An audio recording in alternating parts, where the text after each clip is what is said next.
Bonjour et bienvenue à l'émission Horizon. La Corporation de développement communautaire de l'érable est fière de vous présenter cette série de 5 émissions portant sur la transformation sociale. D'entrée de jeu, j'aimerais remercier la Ville de Plessisville, sans qui cette série d'émissions ne serait pas possible. L'émission Horizon a pour objectif de mettre en lumière et en valeur l'expertise collective de transformation sociale.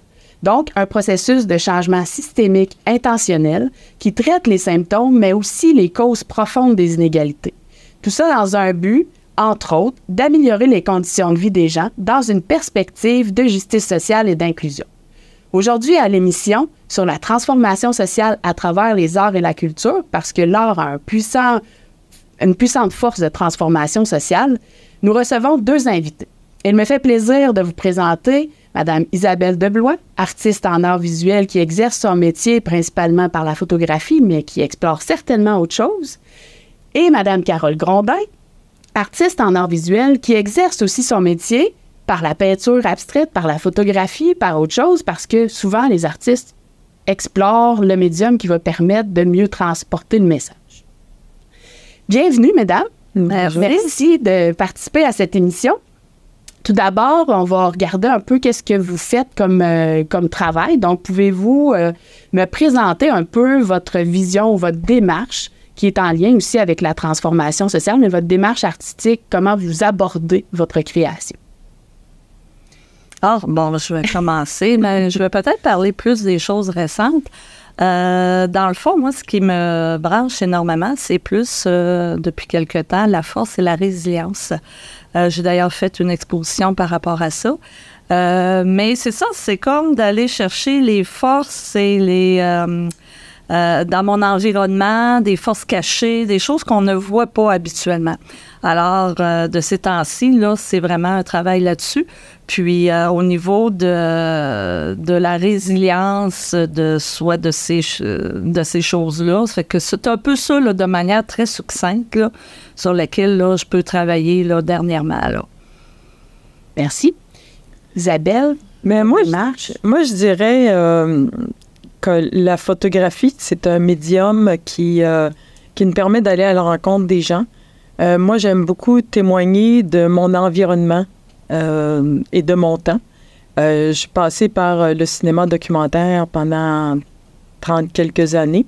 Ils vont dire elle a 100 ans, celle-là, là, mais je suis revenue à la photo, puis j'avais besoin de témoigner, de montrer ce qui se passe autour de moi, ce que je vois. Je pense que souvent, les artistes, nous, ce qu'on a la capacité, peut-être, de faire, c'est de voir des choses ou soulever des choses. Tantôt, tu disais de voir, montrer des choses qu'on ne voit pas, sur lesquelles on ne s'attarde pas.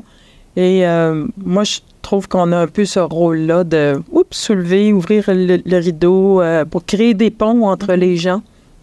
Puis montrer la vie autrement, montrer des choses de son quotidien, de son environnement que souvent on ne voit pas parce qu'on est pris dans un tourbillon de la vie.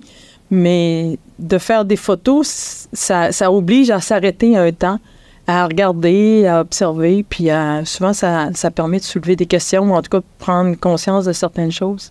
Justement, dans vos projets récents, à venir ou passer, il y a eu quand même des belles collaborations justement avec les gens du territoire. On parle par exemple de Sculpteurs de territoire qui va être à l'automne 23 à l'exposition au Carrefour, à la maison Armand Vaillancourt. Regard croisé, 1180 aussi qui s'en vient, mais il y a aussi des beaux projets qui parlent d'un geste à l'amitié ou encore du bout du monde à ici. Pouvez-vous me parler un peu de pourquoi vous avez fait ces projets-là? Qu'est-ce qui vous amène dans cette voie-là, dans le fond, qui nous amène à faire le lien avec la transformation sociale au niveau de l'amélioration des conditions de vie des gens par justement cette justice sociale-là ou l'inclusion qu'on souhaite voir ou vivre dans cette communauté? Bien, je pense que ça vient justement de mon observation du territoire, de ma communauté, de l'actualité. Tu vois, on parle d'immigration, puis c'est toujours d'essayer d'humaniser puis de mettre des visages pour créer une émotion. Et la photo, c'est ça un peu aussi, hein? Alors, j'écoutais les nouvelles, puis on parle d'immigration, mais on parle toujours en termes de quotas, de main-d'œuvre, Puis moi, ça m'horripile. Ce que je vois, moi, c'est des gens, des familles qui sont déracinées, qui essaient de s'implanter ici, tout ça. Alors, c'est comme ça que ce projet-là est né. Après ça, donc ça, c'est le projet du bout du monde ici. Après ça, d'un geste à l'amitié, bien, c'était un peu la suite de ça. C'est qu'on se disait, avec Impact Emploi, qui est mon principal collaborateur, on se disait, qu'est-ce qu'on peut faire? Qu'est-ce que les gens dans la communauté peuvent faire pour aider à l'intégration des immigrants? Puis, il y a une nouvelle arrivante qui nous disait, bien souvent, quand on arrive, il y a un mentor qui nous prend en main, qui nous aide dans toutes les démarches et qui nous aide à apprendre la société. Alors ça, c'est venu. Donc, après ça, bon, j'avais le goût de faire autre chose. Puis je regardais l'environnement autour, puis je me disais quand même, le paysage, c'est important, le paysage, le territoire dans notre environnement, puis il est façonné par les agriculteurs. On n'entend pas parler beaucoup des agriculteurs. Puis pendant la pandémie, justement, c'est là que ça a mijoté. On parle d'autosuffisance alimentaire, on parle des commerces de proximité, tout ça. Alors, je me disais, je voudrais témoigner des agriculteurs. Puis, je voyais sur les bâtiments, une photo d'une vache, d'un cochon, d'une fraise. Puis, je me disais, mais moi, en tant que portraitiste, je voulais voir les gens. Alors, donc, l'exposition va être présentée au Carrefour de l'Érable, mais il y a aussi une sélection de photos qui est agrandie en grand format, 8 pieds par 12 pieds, qui est installée sur les bâtiments des agriculteurs pour que la population puisse avoir accès à ça, que ce soit dans le paysage, hors les murs. Puis, est-ce que vous avez un impact souhaité de ces expositions-là ou de ces processus-là aussi de photographie, de lien avec les gens? Bien, l'impact souhaité, tu sais, je me lève pas le matin, comme on disait, là, en prenant un café, et dire, bon, ben, je vais faire de la transformation sociale aujourd'hui. Moi, ce que je souhaite, c'est créer de l'émotion, créer des ponts entre les gens, que les gens aient plus de curiosité, que ce soit envers les migrants, envers l'agriculteur, envers les gens dans son environnement, dans sa communauté. C'est tout ce que je souhaite. Alors, s'il y a de la curiosité, ben ça développe plein de choses après. L'observation enclenche des idées, une réflexion, ça enclenche des actions parfois. Alors, une contribution à tisser nos solidarités finalement aussi par la compréhension des réalités puis l'ouverture aux autres. Oui, absolument. Carole, Force et résilience, c'est venu comment? Qu'est-ce qui a inspiré ce projet-là? Qu'est-ce qui a inspiré ça? Dans le fond, qu'est-ce qui a inspiré ça? C'est que pour mon travail artistique, ça fait des années que je fais de la photographie parce que j'aime beaucoup m'inspirer de, comme je l'ai déjà dit, des abstractions dans les roches, etc. Mais finalement, c'est comme si c'est les arbres qui m'ont inspiré. Je prenais des photos d'arbres et j'étais vraiment comme fascinée par des arbres qui étaient soit dans des environnements pas évidents, des racines, tu sais, qui s'étaient entrées dans la terre, des arbres torturés, mais des arbres toujours vivants. OK? Fait que je prenais des photos. Mon Dieu, cet arbre-là, tu sais, wow, il est fort. Puis, pendant la pandémie, ben, je pense qu'à un moment donné, j'ai réalisé que je pouvais peut-être éventuellement faire quelque chose de très différent parce que de la photo, j'avais jamais fait d'exposition photo. Fait que finalement, j'ai passé prendre tous ces arbres-là, mais je voyais vraiment la résilience parce que par le passé, moi, j'étais psychologue en milieu scolaire, faut pas oublier le petit côté à côté. Fait que ça m'amène aussi cet aspect-là. Donc, je voyais vraiment le côté résilient de tout ça. Puis, de fil en aiguille, j'ai décidé d'en faire une exposition. Et là, la métaphore se faisait, je trouvais, de manière très, très facilement sur le fait que ces arbres-là, mais pour moi, pouvaient représenter ce que vivent certaines personnes, mais aussi que ça prend de la résilience, ça prend des habiletés pour passer au travers, tout ça. Donc, à un moment donné, c'est comme le concept a pris forme de cette manière-là. Puis, j'ai décidé éventuellement que ça pouvait être quelque chose de très intéressant d'en faire une exposition caritative et de redonner à des gens qui manifestement font preuve de résilience dans notre milieu. C'est sûr qu'il y avait, je ne cacherai pas qu'au début, c'est comme si la guerre de l'Ukraine m'a inspirée. parce que je trouvais que c'était des gens très résilients. J'étais très affectée par ça. Mais il y a des drames qui se vivent ici aussi, qui passent pas à la télévision, qui sont peut-être moins... pas qu'ils sont moins dramatiques, c'est pas vrai, mais tu sais, qui sont plus cachés. Puis que quelque part, faut commencer par près de nous. Donc, je trouvais que c'était comme un concept qui fonctionnait très bien pour redonner à la communauté. Puis 2 organismes qui, justement, vont aider les gens, mais dans ce que j'appellerais les besoins de base aussi, là, tu sais, sécurité, les besoins physiques, etc. Fait que c'est un peu ça. C'est une exposition qui est très, pour moi, pour ce que j'ai déjà fait antérieurement, qui est beaucoup plus conceptuelle et qui m'ouvre une porte aussi vers travailler dans cette optique-là. Là, on dirait que ça m'a permis de préciser ma pensée artistique aussi dans tout ça. OK. Parce que le lien qu'on peut faire aussi avec la transformation sociale, comment nous, on la travaille dans le milieu communautaire, c'est aussi de ne pas pousser les gens à rentrer dans un moule, mais qu'on veut collectivement adapter une société pour qu'elle soit juste et inclusive, pour que tout le monde y trouve sa place, puis qu'il puisse être accompagné là où il est, avec les forces et les faiblesses qu'il a, puis se rendre jusqu'où il le peut, où il le veut. Oui, développer ses habiletés. Ouais. Puis là, vous avez nommé dans vos différents projets plusieurs partenaires, notamment communautaires, mais donc on a parlé Horace, Orapé, Impact Emploi, la Maison de Jeunes, le Centre d'action bénévole.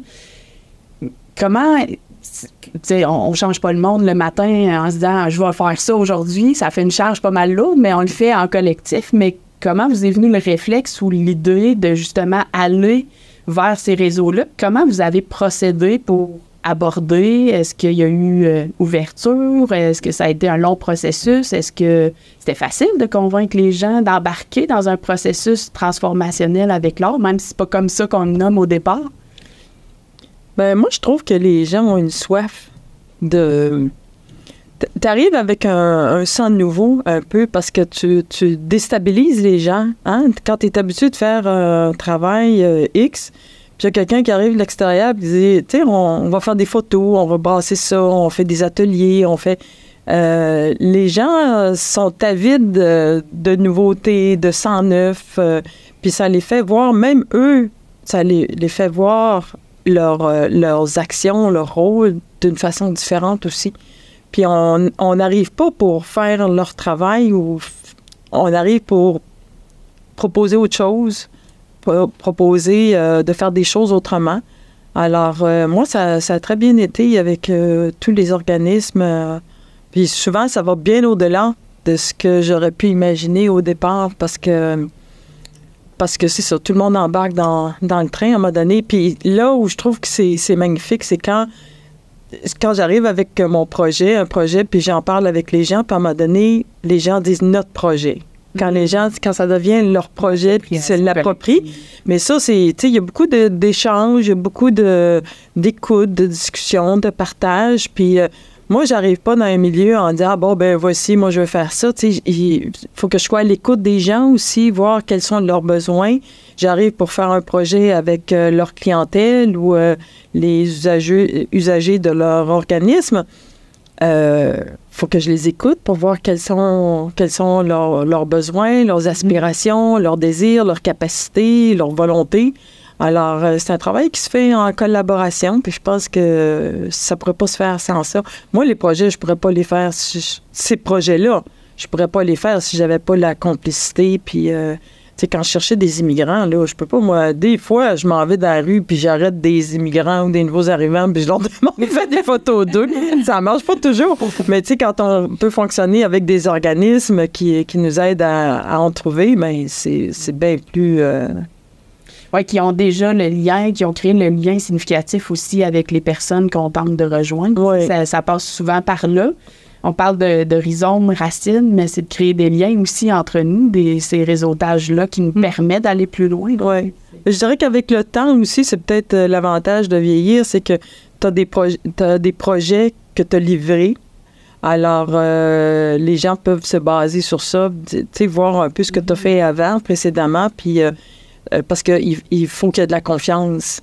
Alors, s'il n'y a pas la confiance, tu peux pas faire ces projets-là. Puis quand tu as un peu de bagage, ben ça aide aussi.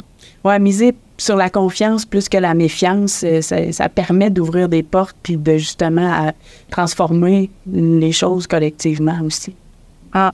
De ton côté, Caroline? Ben moi, c'est différent, étant donné que les photos étaient un corpus de photos que j'avais, OK?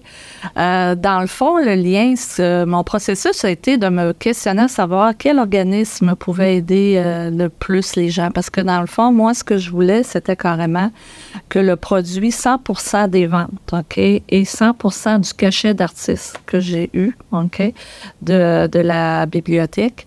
Était caritatif, c'était en don. Donc, dans le fond, j'étais comme de donner, OK, de l'argent à ces gens-là. Donc, mon processus a été de voir quel organisme pouvait peut-être, aller plus dans aider les gens à différents niveaux, qui les aidait dans les besoins de base. Je reviens à l'ancienne psychologue qui va parler dans la pyramide de Maslow, n'est-ce pas?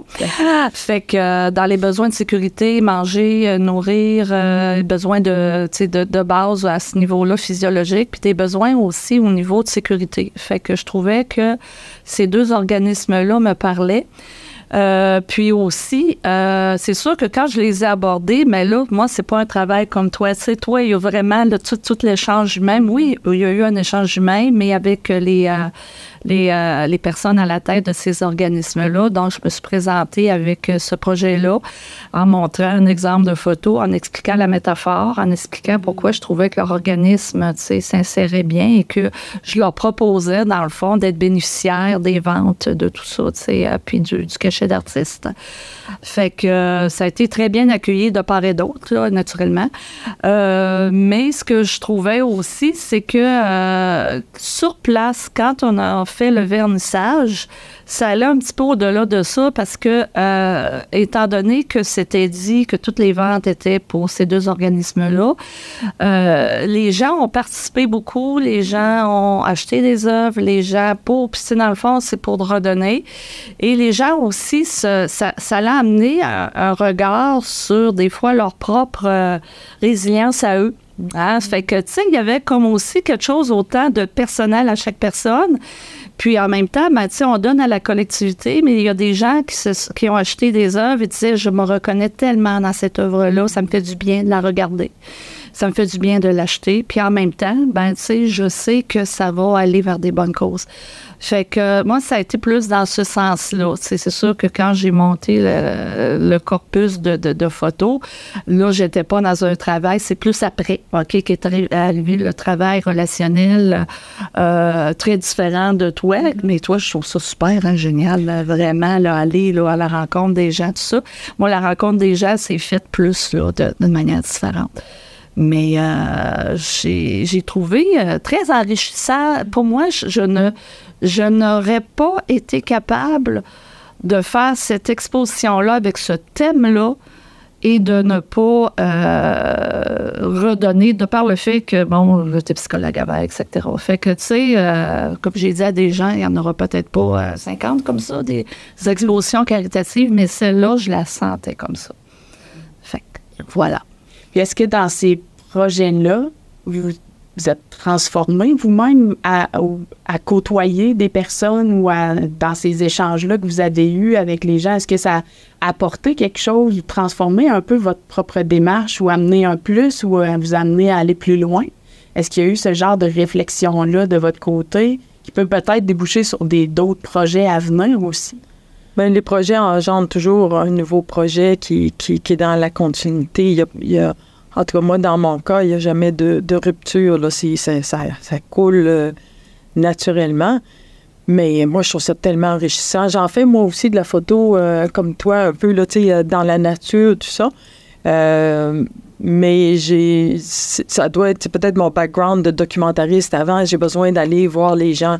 Mais c'est sûr que régulièrement, je me retrouve dans des endroits, je me dis, jamais j'aurais été ici si j'avais pas eu la caméra puis la photo comme prétexte, parce que les gens t'ouvrent leur intimité, là, des fois, c'est incroyable. Tu te ramasses, avec les agriculteurs, j'ai fait des photos toujours en extérieur. Je voulais les voir dans leur environnement, dans leurs établissements, mais quand même, il y a une famille qui t'accueille, puis t'es dans leur univers avec des immigrants. Beaucoup, souvent, je me suis retrouvée à faire des photos chez eux, dans leur salon, dans leur cuisine. Et, tu sais, si j'avais pas eu ce projet-là, jamais je serais allée dans la famille de Syriens, dans leur salon, avec, tu sais. Alors, c'est très enrichissant. Moi, ça me nourrit, ça m'émeut, ça me bouleverse. Puis je trouve que... Puis peut-être que les gens le sentent aussi quand je vais à leur rencontre, parce que les gens, c'est ça, on parlait de confiance tantôt, là, c'est toujours ça. Mais, tu sais, c'est important de ne pas trahir les gens. Moi, j'essaie toujours je dis magnifier les gens, là, tu sais, parce que je trouve que les gens, quand tu fouilles un petit peu, moi, j'adore fouiller un petit peu, aller au-delà de la façade, tu sais, le premier niveau, puis aller un petit peu plus loin, puis t'entends des histoires absolument incroyables, des gens, tout le temps, là, si on prend le temps de s'arrêter. Alors, c'est un bon moteur de création, ça. Puis dans le fond, l'ensemble de ça, de nous permettre de voir ces intimités-là, auxquelles nous non plus, on n'a pas plus accès, si ce n'était de ce projet-là. Ça nous permet aussi, à quelque part, de briser des préjugés ou des idées préconçues qui amènent aussi cette transformation sociale-là vers l'ouverture et l'inclusion. Oui, même pour les gens qui sont concernés. Parce que quand on arrive avec une caméra, on a toujours un regard différent des gens dans leur propre quotidien. Alors moi, souvent, je pointe des choses, on préfère ça ici, là, tu sais, de telle façon, puis oui, bon, t'as vu ça, tu sais. Alors, ça aussi, c'est, même pour les gens concernés, ça peut être intéressant.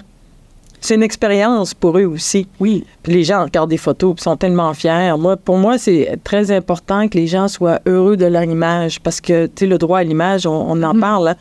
Puis pour moi, c'est essentiel de ne pas trahir les gens. Je me dis toujours, bon, si c'était moi sur la photo, est-ce que je choisirais celle-là ou celle-là? Ou, tu sais, pour que les gens soient toujours à leur meilleur, là.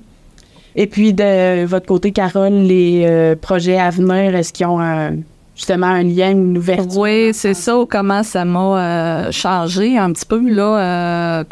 Ce que je vois, c'est vraiment que ce projet-là a amené comment je pourrais dire ça? Au niveau de ma démarche artistique, ça l'a vraiment concrétisé ce que je veux faire. Ça, je n'ai parlé un petit peu tantôt, là, mais c'est vraiment vers ça que ça m'a amené. Puis là, dans les projets futurs, je m'en vais vraiment plus vers, justement, là, un travail probablement conceptuel aussi, naturellement, là, mais m'en aller vers la résilience, c'est tout, soit les arbres ou tu sais, des métaphores. J'aime beaucoup, là, les métaphores, etc., pour aller chercher les gens, parce que je trouve que au niveau d'aller vers les gens, je trouve que c'est quand les gens viennent voir les œuvres que là, ils vont se projeter. C'est ma rencontre avec les gens va passer un petit peu par l'œuvre, mais le terme de résilience, de force, d'habileté sociale, j'ai vraiment senti que je vais toucher quelque chose avec cette expo-là. Donc, c'est ça, je m'en vais vers ça, mais je n'ai pas pour l'instant de choses bookées dans mon agenda. C'est dans la mijoteuse maintenant, oui. Merci beaucoup, mesdames, pour votre partage et votre utilisation de l'art comme transformation sociale, comme impact social aussi. Merci et bonne continuité. Merci à toi de nous avoir invités.